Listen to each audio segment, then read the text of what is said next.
Hello and greetings from the U.S. Embassy in Antananarivo, Madagascar.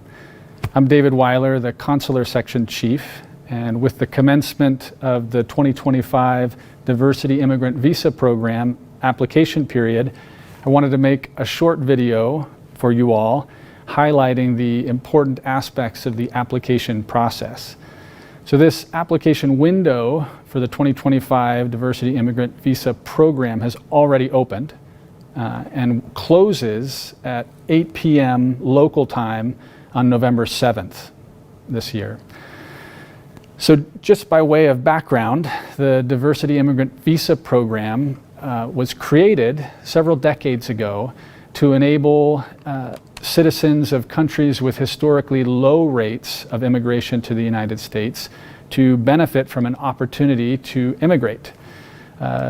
The United States of America has a long history of being richly blessed with immigration from other countries, but because our immigration system is largely family-based, it leaves out some countries who don't have a long history of immigration to the U.S. and whose family members haven't been able to assist them in coming to the United States.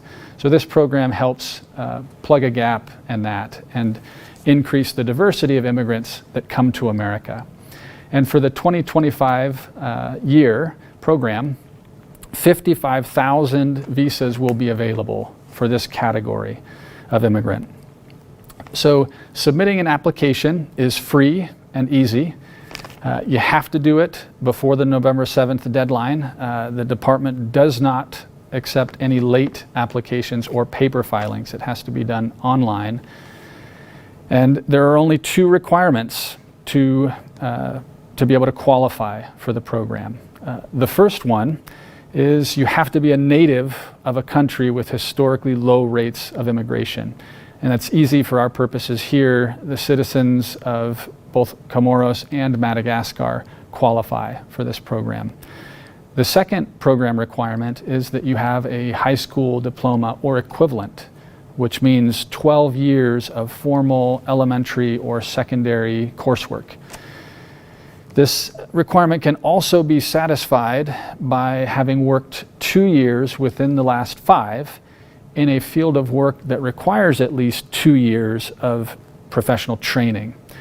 To determine whether or not your particular profession qualifies, you can visit the U.S. Department of Labor's website, and they have a search engine that you can type in the field of your work, and it will give you it'll give you a score by which you can determine how many years of training is required. And this is available in the instructions for the Diversity Immigrant Visa Program that can be found at travel.state.gov.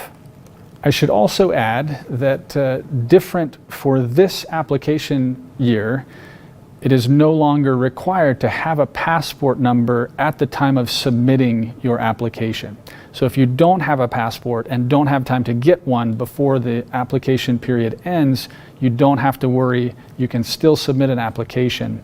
Of course, you will need a passport by the time of your interview if you are selected, but not having a passport shouldn't keep you from submitting an application. So again, the period is open, and if you qualify, you are welcome to submit an application online. You and your spouse can both submit applications, and we highly recommend that you submit your own application, that you don't use someone else to fill it out for several reasons.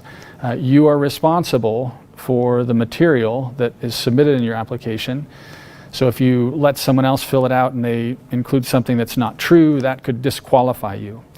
It's also simple enough that you can do it yourself, and there are lots and lots of companies that will want to charge you money for this service, but there's really no need.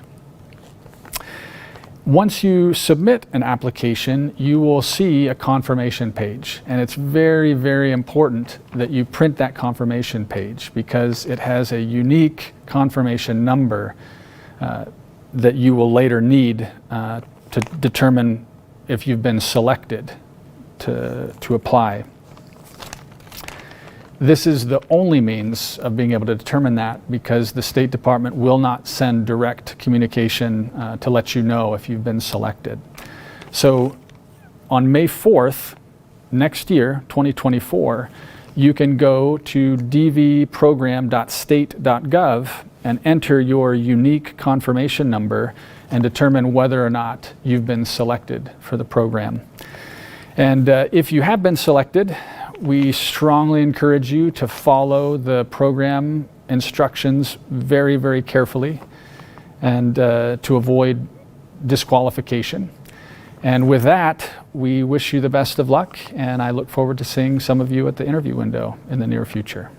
Thank you very much.